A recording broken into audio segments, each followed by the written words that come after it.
ಎಲ್ಲರಿಗೂ ನನ್ನ ಯೂಟ್ಯೂಬ್ ಚಾನೆಲ್ಗೆ ಸ್ವಾಗತ. ಹೇಗಿದ್ರು ವೀಕೆಂಡ್ ಅಂತ ಹೇಳಿ ಸಾವಕಾಶವಾಗಿ ಎದ್ದುಕೊಂಡು ತಿಂಡಿ ಎಲ್ಲ ಮಾಡಿ ಅದಾದ ನಂತರ ನಾನೀಗ ವ್ಲಾಗ್ ಮಾಡ್ತಾ ಇರುವಂತದ್ದು. ಯಾರಿಗೆಲ್ಲ ಈ ಗಿಣಿಮೂಗು ಗೊತ್ತುಂಟು ಹೇಳಿ ನೋಡುವ. ತುಂಬಾ ವರ್ಷ ಆದ ನಂತರ ನಾನು ಈ ರೀತಿ ಗಿಣಿಮೂಗು ಹಾಕ್ತಾ ಇರುವಂತದ್ದು.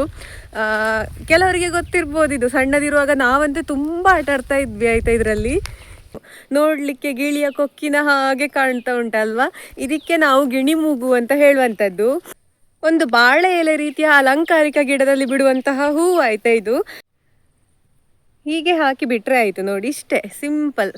ಎಷ್ಟು ವರ್ಷದ ಬಳಿಕ ನಾನು ಈ ರೀತಿ ಗಿಣಿಮೂಗು ಹಾಕ್ತಾ ಇರುವಂತದ್ದು. ಶಾಲೆಯಲ್ಲಿ ನಮ್ಗೆ ಕನ್ನಡ ಪಾಠ ಮಾಡುವಾಗ ಉಪಮಾಲಂಕಾರಕ್ಕೆ ಒಂದು ಉದಾಹರಣೆ ಕೊಡ್ತಾ ಇದ್ರು. ನಾಣಿಯ ಮೂಗು ಗಿಣಿಯ ಮೂಗಿನಂತೆ ಬಾಗಿದೆ ಅಂತ. ಆಗ ನನ್ಗೆ ಪ್ರತಿ ಸಲ ಈ ಹೂವನ್ನೇ ನೆನಪಾಗುದು. ನಾಣಿಯ ಮೂಗು ಬಹುಶಃ ಹೀಗೆ ಇದ್ದಿರಬಹುದಾ ಅಂತ. ಇದನ್ನೆಲ್ಲ ನೋಡುವಾಗ ಉಂಟಲ್ವಾ, ಕೆಲವೊಂದ್ಸಲ ಮಕ್ಕಳಾಗಿರೋದೇ ಚಂದ ಅಂತ ಅನ್ನಿಸ್ತದೆ ಅಲ್ವಾ. ಯಾರಿಗೆಲ್ಲ ಈ ಹೂವಿನ ಬಗ್ಗೆ ಗೊತ್ತಿತ್ತು, ಯಾರೆಲ್ಲ ಈ ಹೂವಿನಲ್ಲಿ ಗಿಣಿಯ ಮೂಗು ಅಂತ ಆಟ ಆಡ್ತಾ ಇದ್ರಿ, ಅಥವಾ ನಿಮ್ಮ ಭಾಗದಲ್ಲಿ ಇದಕ್ಕೆ ಎಂತ ಹೇಳ್ತಾ ಇದ್ರಿ ಅಂತ ಹೇಳುದನ್ನು ನನಗೆ ಕಮೆಂಟ್ ಮೂಲಕ ತಿಳಿಸಿ. ನಾನಿಲ್ವಾ ಮನೆ ಒಳಗೆ ಕೂತಿದ್ದೆ, ಹಾಗೆ ಅಪ್ಪ ಒಂದು ಕಡೆ ಹೋಗ್ಲಿಕ್ಕೆ ಇತ್ತು ಅಂತ ಹೊರಡ್ತಾ ಇರುವಾಗ ಏನೋ ಒಂದು ಹಾವು ಕಂಡಿತ್ತು ಅಂಗಳದಲ್ಲಿ. ಅಪ್ಪನಿಗೆ ಒಂದು ಹಾವು ಉಂಟು ನೋಡಲ್ಲಿ ಅಂತ ಹೇಳಿದ್ರು. ಹಾಗೆ ಬಂದು ನೋಡ್ತೇನೆ, ಪಗೇಲ. ನಮ್ಮ ಕಡೆ ನಾವು ಅದಕ್ಕೆ ಪಗೇಲ ಅಂತ ಹೇಳುದು. ನಾನ್ ಮತ್ತೆ ಅಪ್ಪ ಎಂತ ಹಾವು ಅಂತ ನೋಡ್ಲಿಕ್ಕೆ ಬರುವಾಗ ಅದಕ್ಕೆ ಇಲ್ಲಿ ಹೂ ಗಿಡದ ಪೊದೆಯಲ್ಲಿ ಹೋಗಿ ಕುಳಿತು ಕೂಡ ಆಗಿದೆ. ಅಷ್ಟು ಬೇಗ ತುಂಬಾ ಚುರುಕುಂಟು ಈ ಹಾವು. ಕೆಂಪು ಕೆಂಪು ಆಗ್ತದೆ ಇದ್ರ ಬಣ್ಣ ಅಂತ ಹೇಳಿದ್ರೆ. ಬಿಸಿಲಿಗೆ ಅಂತೂ ಜಾಸ್ತಿ ಕೆಂಪು ಕಾಣ್ತದೆ. ನಿಮ್ಗೆ ಕಾಣ್ತಾ ಇರಬಹುದು ಅಂತ ಅನ್ಕೊಳ್ತೇನೆ. ಈ ಹಾವಿಗೆ ನಾವು ಪಗೇಲ ಅಂತ ಹೇಳುದು. ಈ ಹಾವು ವಿಷಕಾರಿ ಅಲ್ಲ ಆಯ್ತಾ. ಈ ಹಾವು ನಾವು ಸಣ್ಣದಿರುವಾಗೆಲ್ಲ ತುಂಬಾ ಕಾಣ್ಲಿಕ್ಕೆ ಸಿಗ್ತಾ ಇತ್ತು ಮನೆಯ ಅಂಗಳದಲ್ಲಿ, ಮತ್ತೆ ತೋಟಕ್ಕೆ ಹೋಗುವಾಗ್ಲೋ ಶಾಲೆಗೆ ಹೋಗುವಾಗ್ಲೋ ಎಲ್ಲ ತುಂಬಾ ಕಾಣ್ಲಿಕ್ಕೆ ಸಿಗ್ತಾ ಇತ್ತು. ಆ ಸಮಯಕ್ಕೆ ಹೋಲಿಕೆ ಮಾಡಿದ್ರೆ ಈಗ ಈ ಹಾವುಗಳ ಸಂಖ್ಯೆ ತುಂಬಾ ಕಡಿಮೆ ಅಂತ ಹೇಳ್ಬೋದು. ಕೇರೆ ಹಾವು, ನಾಗರ ಹಾವುಗಳೆಲ್ಲ ಬಂದ ಹಾಗೆ ಈ ಹಾವುಗಳು ಈಗ ಕಾಣ್ಲಿಕ್ಕೆ ಸಿಗುದಿಲ್ಲ ಅಂತ ಹೇಳ್ಬೋದು. ನಾನು ಅಲ್ಲೇ ನಿಂತು ವಿಡಿಯೋ ಮಾಡ್ತಾ ಇರೋದು, ಬಹುಶಃ ಅದಕ್ಕೆ ಗೊತ್ತಾಗ್ಲಿಲ್ಲ. ಗೊತ್ತಾಗಿದ್ರೆ ಅದು ಯಾವಾಗ ಓಡಿ ಹೋಗಿ ಆಗ್ತಿತ್ತು. ತುಂಬಾ ಚುರುಕು ಅಂತ ನಾನು ಆಗ್ಲೇ ಹೇಳಿದ್ದೆ. ಈ ಹಾವಿನ ಒಂದು ವಿಶೇಷತೆ ಅಂತ ಗೊತ್ತುಂಟಾ? ಏಕಕಾಲಕ್ಕೆ 10ರಿಂದ 12 ಹಾವುಗಳು ಒಂದೇ ಪ್ರದೇಶದಲ್ಲಿ ಕಾಣಲಿಕ್ಕೆ ಸಿಗ್ತದೆ. 2 ಸನ್ನಿವೇಶದಲ್ಲಿ ಈ ಒಂದು ಪ್ರಕ್ರಿಯೆ ನಡೀತದೆ. ಒಂದು ಹಾವಿಗೆ ಏನಾದ್ರೂ ಗಾಯ ಆದ್ರೆ ಆಗ ಅಲ್ಲಿ 10ರಿಂದ 12 ಹಾವುಗಳು ಒಂದೇ ಸಮಯಕ್ಕೆ ಬರ್ತದೆ. ಇನ್ನೊಂದು ಈ ಪಗೇಲ ಹಾವುಗಳ ಮಿಲನ ಕಾಲದಲ್ಲಿ ಒಂದು ಹೆಣ್ಣು ಹಾವಿಗೋಸ್ಕರ 10ರಿಂದ 12 ಗಂಡು ಹಾವುಗಳು ಅದನ್ನು ಹುಡುಕಿಕೊಂಡು ಬರುವಂತದ್ದು. ಈ 2 ಸಮಯದಲ್ಲಿ ಆ ಒಂದು ಹಾವಿನ ದೇಹದಿಂದ ಹೊರಸೂಸುವಂತಹ ರಾಸಾಯನಿಕವನ್ನು ಗುರುತಿಸಿಕೊಂಡು ಉಳಿದ ಹಾವುಗಳು ಬರುವಂತದ್ದು. ನಮ್ಮ ಮನೆ ಅಂಗಳಕ್ಕೆ ಬಂದದ್ದು ಒಂದೇ ಹಾವು ಬೇಟೆಯಾಡ್ಲಿಕ್ಕೆ ಇದ್ದಿರಬಹುದು. ಹಾಗೆ ನಮ್ಮ ಮನೆ ಅಂಗಳದ ಬಿಲದೊಳಗೆ ಹೋಗಿ ಮಾಯ ಆಯಿತು.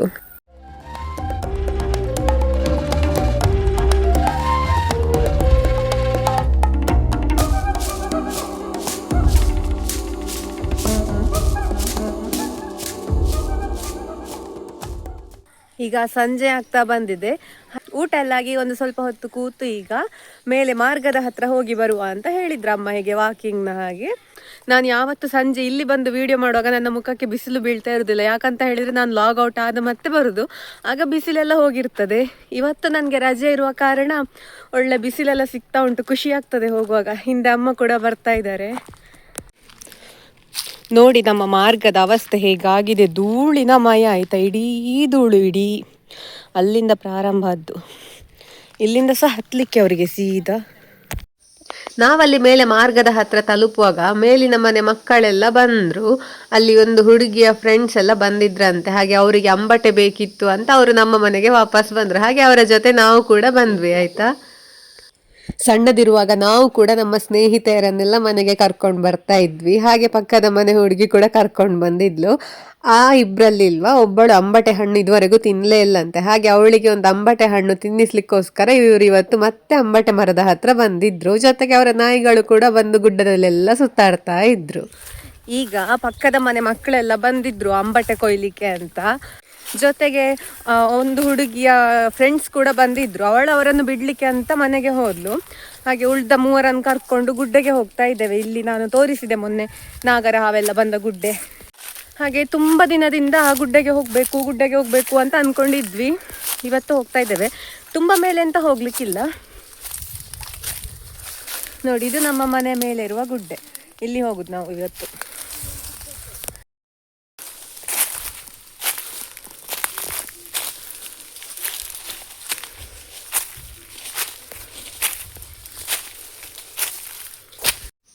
ಈ ಗುಡ್ಡೆ ನಮ್ಮ ಮನೆಯಿಂದಲೇ ಹಿಂದೆ ಇರುವಂತಹ ಗುಡ್ಡೆ ಆಯ್ತಾ, ನೋಡ್ಲಿಕ್ಕೆ ತುಂಬಾ ಚಂದ ಇದು.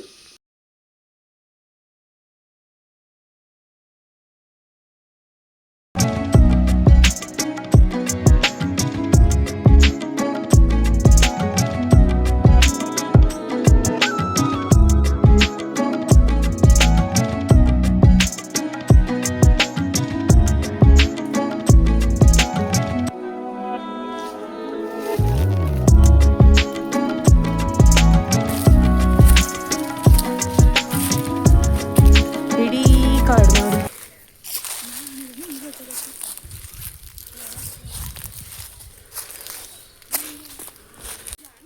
ಅಲ್ಲೊಂದು ಮರ ಕಾಣ್ತಾ ಉಂಟಾ ನಿಮ್ಗೆ? ಅದು ತುಂಬಾ ಭಯಾನಕ ಮರ. ನಾನು ಸಣ್ಣದಿರುವಾಗೆಲ್ಲ ನಂಗೆ ಭಯ ಅದು ಮರ ನೋಡಿದ್ರೆ.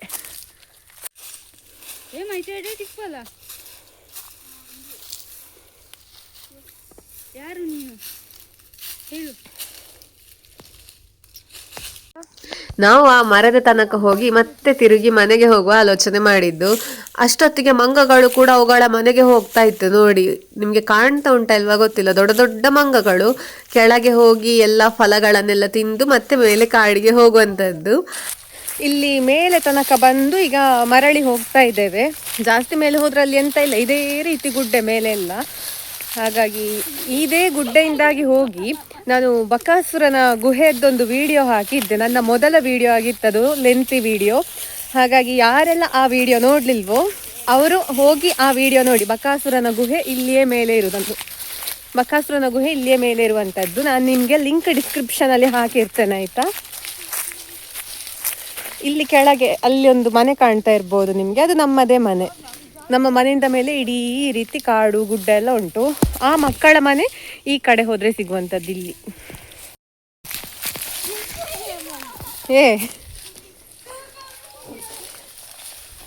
ಇಲ್ಲಿ ಸೂರ್ಯನ ಕಿರಣ ನೋಡಿ ಎಷ್ಟು ಚಂದ ಬೀಳ್ತಾ ಉಂಟಂತ. ಅವರು ಮಕ್ಕಳು ಎಂತ ಮಾಡ್ತಾ ಇದ್ದಾರೆ ಅಂತ ಹೇಳಿದ್ರೆ, ನಾವು ಸಣ್ಣದಿರುವಾಗೆಲ್ಲ ಗುಡ್ಡೆಯಲ್ಲಿ ಜಾರುಬಂಡಿ ತರ ಆಟ ಆಡ್ತಾ ಇದ್ವಲ್ಲ, ಅದೇ ರೀತಿ ಜಾರುಬಂಡಿ ಆಗ್ತದ ನೋಡುವ ಅಂತ ಹೋಗುದು. ಆದ್ರೆ ಈಗ ಜಾರುದಿಲ್ಲ ಅಂತ ಹೇಳಿ ನಡ್ಕೊಂಡು ಹೋಗ್ತಿದ್ದಾರೆ ನೋಡಿ. ಹೀಗೆ ಹೇಗೂ ಹೋಗ್ಲಿಕ್ಕಾಗ್ಲಿಲ್ಲ. ಇವರ ಹಾಗೆ ಆಟ ಆಡ್ಲಿಕ್ಕೆ ಸ್ವಲ್ಪ ಮಕ್ಕಳಿಲ್ವಾ, ಆ ಗುಡ್ಡೆಗೆ ಬರ್ತಾರೆ. ಅವರಿಲ್ವಾ, ಇಲ್ಲಿ ಸೋಗೆ ಮತ್ತೆ ಹಾಳೆ ಜೊತೆಯಲ್ಲಿರುವುದನ್ನು ತಂದಲ್ಲಿ ಬಿಸಾಕಿದ್ರು. ಈಗ ಅದರಲ್ಲಿ ಕೂಡ ಇವರು ಆಟ ಆಡ್ಬೇಕು ಅಂತ ಈ ರೀತಿ ಹೋಗ್ತಾ ಇದ್ದಾರೆ ನೋಡಿ ಅಂತೆ. ಸಣ್ಣದಿರುವಾಗ ಯಾರೆಲ್ಲ ಹೀಗೆ ಹೋಗ್ತಾ ಇದ್ರಿ ಅಂತ ನನಗೆ ಕಮೆಂಟ್ ಅಲ್ಲಿ ತಿಳಿಸಿ ಆಯ್ತಾ. ಈ ಇಳಿಜಾರಲ್ಲಿ ಎಳೆದುಕೊಂಡು ಹೋಗಿ ಕೊನೆಗೆ ಎಂತ ಆಯ್ತು ನೋಡಿ ಅಂತೆ. ಅಲ್ಲಿ ಅಡಿಕೆ ಮರದ ಬುಡಕ್ಕೆ ನೀರಿಡ್ಲಿಕ್ಕೆ, ಪೈಪಲ್ಲಿ ಹೋಗುವ ನೀರನ್ನು ಅಡಿಕೆ ಮರದ ಬುಡಕ್ಕೆ ಇಡ್ಲಿಕ್ಕೆ ಅಂತ ಅಪರಾತ್ರಿ ಬರ್ತಾರೆ ಇಲ್ಲಿ ಮಾರ್ಗದ ಹತ್ರ. ಹಾಗೆ ಬರುವಾಗ ಇಲ್ಲಿ ಎಂಥದ್ದು ಶಬ್ದ ಕೇಳಿತಂತ ಲೈಟ್ ಹಾಕಬೇಕಾದ್ರೆ ಇಲ್ಲಿಯೇ ಒಂದು ಹಂದಿ ನಿಂತುಕೊಂಡಿತ್ತಂತೆ. ತೋರಿಸ್ತೇನೆ ಆ ಮಾರ್ಗ ಇಲ್ಲಿ ಹೇಗೆ ಉಂಟಂತ. ಇದೇ ಮಾರ್ಗದಲ್ಲಿ ಹಂದಿ ನಿಂತುಕೊಂಡಿತ್ತಂತೆ, ತುಂಬ ಎತ್ತರ ಇತ್ತಂತೆ ಹಂದಿ. ಅಪ್ಪ ಲೈಟ್ ಹಾಕಿದ ಕೂಡಲೇ ಅಲ್ಲೇ ಸೀದಾ ಮೇಲೆ ಓಡಿತಂತೆ. ಹಾಗೆ ಈ ಜಾಗದಲ್ಲಿ ಸ್ವಲ್ಪ ಇಲ್ಲಿ ಏನೋ ಸೌಂಡ್ ಕೂಡ ಕೇಳ್ತಾ ಇತ್ತಂತೆ. ಒಂದೆರಡು ಹಂದಿ ಇದ್ದಿರಬಹುದು ಅಂತ ಹೇಳಿದ್ರಪ್ಪ. ನಾವು ಆಗ ಅಮ್ಮ ಮತ್ತೆ ನಾನು ಹೀಗೆ ಮಾರ್ಗದಲ್ಲಿ ಹೋಗುವ ಅಂತ ಯೋಚನೆ ಮಾಡಿ ಬರುವಾಗ ಆ ಮಕ್ಕಳೆಲ್ಲ ಅಂಬಟೆ ಕೊಯ್ಲಿಕ್ಕೆ ಅಂತ ಬಂದರು. ಹಾಗಾಗಿ ನಮ್ಮ ಯೋಚನೆ ಅಲ್ಲಿಗೆ ಸ್ಥಗಿತಗೊಂಡು ಮತ್ತೆ ಅಂಬಟೆ ಗುಡ್ಡೆ ಅಂತ ಹಾಗೆ ಕಳೆಯಿತು. ಮತ್ತೆ ಈಗ ವಾಪಸ್ ಮಾರ್ಗ ನೋಡಲಿಕ್ಕೆ ಹೋಗುವಂತ ಬರುವಾಗ ಮಕ್ಕಳು ಕೂಡ ಬಂದರು ಜೊತೆಯಲ್ಲಿ.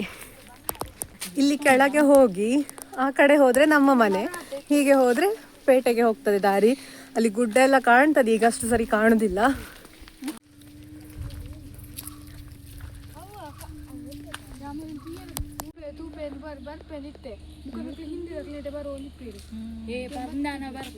ಕಷ್ಟ ಆಗಿದೆ ಅಂತ ಇದರಲ್ಲಿ ಉಂಟು ಕಾಣ್ಬೋದು. ನಾನು ಮೊನ್ನೆ ಅಕ್ಕನ ಮನೆ ತೋಟದಲ್ಲಿ ಕೂಡ ಈ ಕಾಯಿಯ ವಿಡಿಯೋ ಹಾಕಿದ್ದೆ. ಹಾಗೆ ಇಲ್ಲಿ ಮೇಲೊಂದು ಈ ಮಕ್ಕಳ ಮನೆ ಉಂಟು, ಅವರ ಮನೆಯಿಂದ ಮೇಲೊಂದು ಮರ ಉಂಟು. ಹಾಗೆ ಅಲ್ಲಿ ಒಂದು ಕಾಯಿ ಉಂಟು ಅಂತ ನೋಡಲಿಕ್ಕೆ ಬಂದದ್ದು. ನೋಡಿದಾಗ ಕಾಯಿ ಸಿಕ್ಕಿತು ನಮಗೆ. ಹಣ್ಣಾಗುವಾಗ ನಾವು ಬಂದು ತಿನ್ನಬೇಕು ಅಂತ ಯೋಚನೆ ಮಾಡ್ತಾ ಇದ್ದೇವೆ. ಇದು ಕಾಯಿ ಹೇಗಾಗ್ತದೆ ನಾನು ಇದುವರೆಗೂ ತಿಂದು ನೋಡಲಿಲ್ಲ, ಈಗ ನೋಡ್ತೇನೆ ಆಯಿತಾ.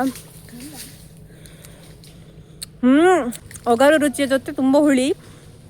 ಹಣ್ಣಾದರೆ ಮಾತ್ರ ಸಿಹಿ ಸಿಹಿಯಾಗಿ ಹುಳಿ ಹುಳಿಯಾಗಿ ತುಂಬ ಒಳ್ಳೆದಿರ್ತದೆ ಹಣ್ಣು. ನಮಗೆ ಅಂತೂ ತುಂಬ ಖುಷಿ ಆಯಿತು. ಈ ಸಲ ಅಬ್ಳುಕ ಹಣ್ಣಿಗೆ ಬರವೇ ಇಲ್ಲ ಅಂತ.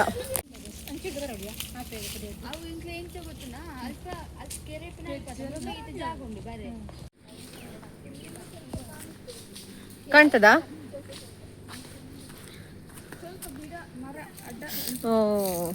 ದೂರದಲ್ಲಿ ಟ್ಯಾಂಕ್ ನಿರ್ಮಾಣ ಆಗೋದು ಇಲ್ಲಿ ಕಾಣ್ತದೆ. ಎಲ್ಲ ಕಾಡು ಬಲ್ಲೆ ಎಲ್ಲ ತುಂಬಿ ಅಷ್ಟು ಸರಿ ಕಾಣೋದಿಲ್ಲ, ನಮ್ಮ ಕಣ್ಣಿಗೆ ಕಾಣ್ತದೆ, ಮೊಬೈಲಲ್ಲಿ ಕಾಣ್ತದೆ ಇಲ್ವಾ ಗೊತ್ತಿಲ್ಲ, ತೋರಿಸ್ತೇನೆ ನೋಡಿ. ಅಲ್ಲಿ ಕಾಣ್ತಾ ಇರ್ಬೋದು ನಿಮಗೆ, ನಿರ್ಮಾಣ ಆಗೋದು ಕಾಣ್ತದೆ ಸರಿ ಗೊತ್ತಿಲ್ಲ. ಈ ಒಂದು ಜಾಗದಲ್ಲಿ ನಿರ್ಮಾಣ ಆಗ್ತಾ ಉಂಟು, ನೋಡಿದ್ರಲ್ಲ, ಅಷ್ಟೇ ಕಾಣುದು ಮೊಬೈಲಲ್ಲಿ. ಮತ್ತೆ ನಾವಲ್ಲಿ ಹತ್ತಿರ ಹೋಗ್ಲಿಲ್ಲ, ಯಾಕಂತ ಹೇಳಿದ್ರೆ ಅಲ್ಲಿ ಕೆಲಸದವರು ಹಿಂದಿಯವರೆಲ್ಲ ತುಂಬಾ ಜನ ಇದ್ದಾರೆ, ಸರಿ ಆಗುದಿಲ್ಲ ಹೋಗ್ಲಿಕ್ಕೆ. ಯಾವಾಗಾದ್ರೂ ರಜೆ ಇರುವಾಗ ಹೋಗುವ ಅಂತ ಹೇಳಿದ್ರು ಕೂಡ ಅವರು ಇಲ್ಲಿಯೇ ಬೀಡು ಬಿಟ್ಟಿದ್ದಾರೆ, ಅಂದ್ರೆ ಇಲ್ಲಿಯೇ ವಾಸ, ಇಲ್ಲಿಯೇ ಅಡುಗೆ. ಹಾಗಾದ ಕಾರಣ ನಮ್ಗೆ ಅಲ್ಲಿ ಎಂತ ಆಗ್ತಾ ಉಂಟು ಕೆಲಸ ಅಂತ ನೋಡ್ಲಿಕ್ಕೆ ಆಗುದಿಲ್ಲ, ಅಂದ್ರೆ ತುಂಬಾ ಜನ ಇರುವಾಗ ಸರಿ ಆಗುದಿಲ್ಲ ಹೋಗ್ಲಿಕ್ಕೆ ಅಂತ. ಹಾಗೆ ಇಲ್ಲಿ ತನಕ ಬಂದು ನೋಡುದು ನಾವು. ನೋಡಿ ಅಂತ ಎಷ್ಟು ಸಮಯ ಆದ ನಂತರ ನನ್ಗೆ ಅಜ್ಜನ ಮೀಸೆ ಸಿಕ್ಕಿದೆ ಅಂತ ಹೇಳಿದ್ರೆ, ಯಾರಿಗೆಲ್ಲ ಈ ಅಜ್ಜನ ಮೀಸೆ ನೆನ್ಪುಂಟು ಅಂತ ಹೇಳಿ ಆಯ್ತಾ. ನಾವು ಸಣ್ಣದಿರುವಾಗ ಎಲ್ಲ ದಾರಿಯಲ್ಲಿ ಮತ್ತೆ ಮನೆ ಅಂಗಳದಲ್ಲಿ ಎಲ್ಲ ತುಂಬಾ ಕಾಣ್ತಾ ಇರ್ತಿತ್ತು. ಈಗ ಈ ಒಂದು ಅಜ್ಜನ ಮೀಸೆಯ ಸಂತತಿ ಅಳ್ದು ಹೋಗಿದೆ ಅಂತ ನಾನು ಅನ್ಕೊಂಡಿದ್ದೆ, ಆದ್ರೆ ಸಿಕ್ಕಿತು ನನ್ಗೆ ಇಲ್ಲಿ ದಾರಿಯಲ್ಲಿ ಬರುವಾಗ. ತುಂಬಾ ಚಂದ ಉಂಟು ನೋಡಿ. ಇದನ್ನು ಹೀಗೆ ಇಟ್ಕೊಂಡು ಹಾರ್ಲಿಕ್ಕೆ ಬಿಡುದು, ಹಾಗೆ ಅದು ಹೋಗ್ತದೆ. ನಾವು ಹಾಗೆ ಸ್ವಲ್ಪ ಮುಂದೆ ಹೋದ್ವಿ, ಅಲ್ಲಿ ಕಾಣ್ತಾ ಇರುವ ಪುಟ್ಟ ಬಿಡಾರ ಅಲ್ಲಿ ಕೆಲಸ ಮಾಡುವವ್ರದ್ದಾಯ್ತಾ. ನಾವು ಅಲ್ಲಿ ಟ್ಯಾಂಕ್ ನಿರ್ಮಾಣ ಆಗುವ ತನಕ ಹೋಗಲಿಲ್ಲ, ಇಲ್ಲಿಯೇ ಸ್ವಲ್ಪ ದೂರದಿಂದ ವಿಡಿಯೋ ಮಾಡಿ ಅಲ್ಲಿ ಮತ್ತೆ ಸ್ವಲ್ಪ ಕೆಲಸ ಎಲ್ಲ ನೋಡಿ ಕೆಳಗೆ ತೋಟದಿಂದಾಗಿ ಇಳಿದು ಒಂದು ಕಾಲು ದಾರಿ ಉಂಟು, ಅಲ್ಲಿಂದಾಗಿ ಹೋಗುವ ಅಂತ ಆಲೋಚನೆ ಮಾಡಿದ್ದು. ನಮ್ಮ ಈ ಒಂದು ಕಾಡಿನ ನಡುವಲ್ಲಿ ಇಂತಹ ಒಂದು ಟ್ಯಾಂಕ್ ನಿರ್ಮಾಣ ಆಗಬಹುದಂತ ನಾವು ಯೋಚನೆ ಮಾಡಿರಲಿಲ್ಲ. ಆ ಜಾಗದಿಂದ ನಿಂತ್ರೆ ಈ ರೀತಿ ದೂರದ ತನಕ ಗುಡ್ಡ ಎಲ್ಲ ಕಾಣ್ತದೆ. ಇನ್ನು ಆ ಟ್ಯಾಂಕ್ ನಿರ್ಮಾಣ ಆದ್ಮೇಲೆ ಅದರ ಮೇಲೆ ಹತ್ತಿ ನಿಂತ್ರೆ ಎಷ್ಟು ಚಂದ ದೃಶ್ಯ ಕಾಣಬಹುದು ಅಲ್ವಾ. ಹಾಗೆ ಇಲ್ಲಿ ಒಂದು ಮನೆ ಉಂಟು, ಇವರ ಚಿಕ್ಕಪ್ಪನ, ಈ ಮಕ್ಕಳ ಚಿಕ್ಕಪ್ಪನ ಮನೆ ಉಂಟು, ಅಲ್ಲಿಯೇ ಹತ್ತಿರ ಇವರು ಹಿಂದಿಯವರೆಲ್ಲ ಇರುದು. ಹಾಗೆ ಅವರಿಗೆ ಕಾಣದ ಹಾಗೆ ನೋಡಿ ಬಂದೆವು ನಾವು. ಅವರೆಲ್ಲ ಅಲ್ಲಿ ಕೆಲಸ ಮಾಡೋದ್ರಲ್ಲಿ ಬ್ಯುಸಿ ಇದ್ರು.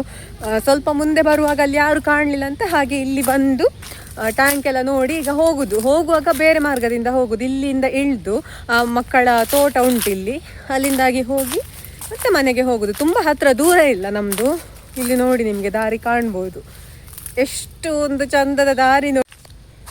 ಒಂದು ರೀತಿ ಗುಹೆಯ ಒಳಗೆ ಹೋದ ಅನುಭವ ಆಗ್ತಾ ಉಂಟು. ಎಂತಕ್ಕಂತ ಹೇಳಿದರೆ ಇಲ್ಲಿ ತೋಟ ಮತ್ತು ಈ ರೀತಿ ಪೊದೆಗಳು ಮತ್ತು ಕೆರೆ ಕೂಡ ಉಂಟು. ಅಲ್ಲಿ ಕಾಣ್ತಾ ಇರ್ಬೋದು ನಿಮಗೆ, ಆ ಜಾಗದಲ್ಲಿ ಕೆರೆ ಕೂಡ ಉಂಟು. ಹಾಗಾದ ಕಾರಣ ಒಂದು ರೀತಿಯ ತಂಪು ವಾತಾವರಣ ಆಯಿತಾ.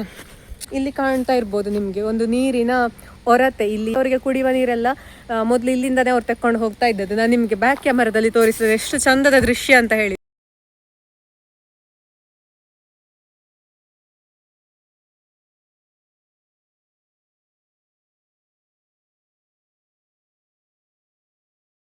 ನೋಡಿ, ನಮ್ಮ ಕಾಡಿನಿಂದ ಬರುವಂತಹ ಪರಿಶುದ್ಧವಾದಂತಹ ನೀರು, ಯಾವುದೇ ಕಲ್ಮಶ ಇಲ್ಲ. ಮಳೆಗಾಲದಲ್ಲಿ ಅಂತೂ ಈ ಒಂದು ಜಾಗ ಅತ್ಯದ್ಭುತವಾಗಿ ಕಾಣ್ತದೆ ಆಯ್ತಾ. ಈಗಲೇ ತುಂಬಾ ಚಂದ ಕಾಣ್ತದೆ, ನೀರು ನಿರಂತರವಾಗಿ ಬರ್ತಾ ಇರ್ತದೆ. ಹಾಗೆ ಇಲ್ಲಿ ಒಂದು ಜರಿ ಗಿಡ ತೋರಿಸ್ತೇನೆ ನಾನು ನಿಮ್ಗೆ, ಎಷ್ಟು ಚಂದ ಉಂಟು ನೋಡಿ, ತುಂಬಾ ಚಂದ ಉಂಟು. ನಾವು ಆಗ ಹೋದದ್ದು ಇಲ್ಲಿ ಒಂದು ಕೆರೆ ಉಂಟಲ್ಲ, ಅದರಿಂದ ಮೇಲೆ ಇನ್ನೊಂದು ಮಾರ್ಗ ಉಂಟು, ಅಲ್ಲಿಂದಾಗಿ ಹಾಗೆ ಹೋಗಿ ಅಲ್ಲಿಗೆ ತಲುಪಿ ಈಗ ಇಲ್ಲಿಂದ ಹೀಗೆ ಇಳಿದುಕೊಂಡು ಹೋಗುವಂಥದ್ದು. ತುಂಬ ಹತ್ತಿರ ದಾರಿ. ಈ ಜಾಗದಲ್ಲೆಲ್ಲ ಹೆಬ್ಬಾವು ಕಾಣಲಿಕ್ಕೆ ಸಿಗ್ತಾ ಇತ್ತು ಅಂತ ಸ್ವಲ್ಪ ಸಮಯದ ಹಿಂದೆ ಹೇಳ್ತಾ ಇದ್ರು. ಈಗ ಕಾಣ್ತಾ ಇಲ್ಲವಾ ಅಥವಾ ಬಂದರೂ ಕೂಡ ನಮ್ಮ ಕಣ್ಣಿಗೆ ಕಾಣ್ತಾ ಇಲ್ವಾ ಗೊತ್ತಿಲ್ಲ. ಈ ಎಲ್ಲ ಜಾಗದಲ್ಲಿ ಹೆಬ್ಬಾವು ಕಾಣಲಿಕ್ಕೆ ಸಿಕ್ಕಿತ್ತಂತೆ ಮೊನ್ನೆ ಎಲ್ಲ. ಇಲ್ಲಿ ಮೇಲೆ ಇರುವಂತಹ ದಾರಿಯಲ್ಲೇ ನಾವಾಗ ಹೋದದ್ದು ಸೀದಾ. ನಾವು ಹೋಗಿ ಬಂದ್ವಿ ಈ ಮಾರ್ಗದಲ್ಲಿ, ಮೇಲೆ ಹತ್ತಿ ಹೋಗಿ ಹಾಗೆ ಸುತ್ತ ಬಂದು ಇಲ್ಲಿ ಒಂದು ಸಣ್ಣ ಮಾರ್ಗ ಕಾಣ್ತಾ ಉಂಟಲ್ಲ, ಇಲ್ಲಿಂದ ಬಂದದ್ದಾಯ್ತಾ. ನನ್ನ ವಿಡಿಯೋಗಳು ಇಷ್ಟ ಆಗ್ತಾ ಇದ್ರೆ ದಯವಿಟ್ಟು ನನ್ನ ಚಾನೆಲ್ಗೆ ಸಬ್ಸ್ಕ್ರೈಬ್ ಮಾಡಿಕೊಳ್ಳಿ ಅಂತ ಕೇಳಿಕೊಳ್ತಾ ಮುಂದಿನ ವಿಡಿಯೋದಲ್ಲಿ ಸಿಗ್ತೇನೆ. ಬಾಯ್ ಬಾಯ್.